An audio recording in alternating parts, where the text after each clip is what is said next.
Ma meilleure amie voulait que je reste pour qu'elle puisse continuer à se sentir supérieure. On s'est rencontrés au collège.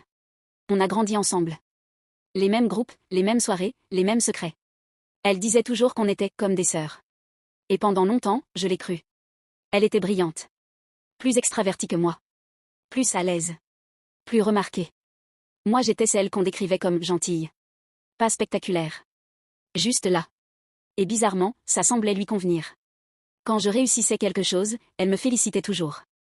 Mais il y avait un détail. Un petit sourire en coin. C'est cool, un peu trop rapide. Franchement, c'était pas si dur.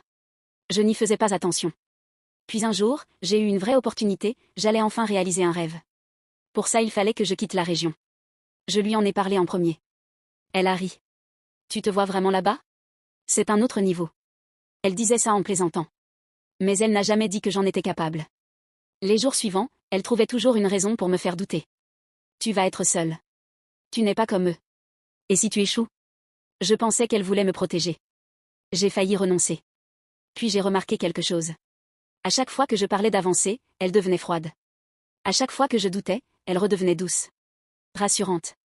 Proche. Comme si ma faiblesse la rassurait. Peu après, pendant une soirée, j'ai gagné une partie de jeu de cartes qui avait duré assez longtemps, je me suis levée pour célébrer ma victoire, et elle a lâché. Tu changes quand tu réussis. Je préfère quand tu es normal. Normal. Je lui ai demandé ce que ça voulait dire. Elle a haussé les épaules. Quand tu es comme avant. Quand tu avais besoin de moi. C'est là que j'ai compris. Elle ne voulait pas que je parte. Pas parce qu'elle m'aimait. Mais parce que tant que j'étais un peu en dessous d'elle, elle brillait plus fort. Je me suis mise à moins lui raconter mes projets. Elle l'a senti. Elle a commencé à me rappeler nos souvenirs. À me dire qu'on se perdait. À me reprocher de devenir arrogante. Le jour où j'ai officiellement accepté l'opportunité, elle ne m'a pas félicitée. Elle m'a juste dit. Tu verras. Là-bas, personne ne te regardera comme moi je le fais. Et c'était peut-être vrai. Parce qu'elle était la seule à avoir besoin que je reste plus petite qu'elle. Je ne l'ai pas bloquée. Je ne l'ai pas confrontée. Mais depuis que je suis partie, elle poste beaucoup plus. Beaucoup plus de réussite. Beaucoup plus de comparaisons.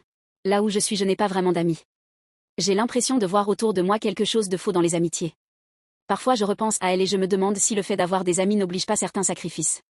Car si on partage une partie de sa vie avec une personne, on est bien obligé de lui donner un morceau de soi-même, qu'importent les conséquences.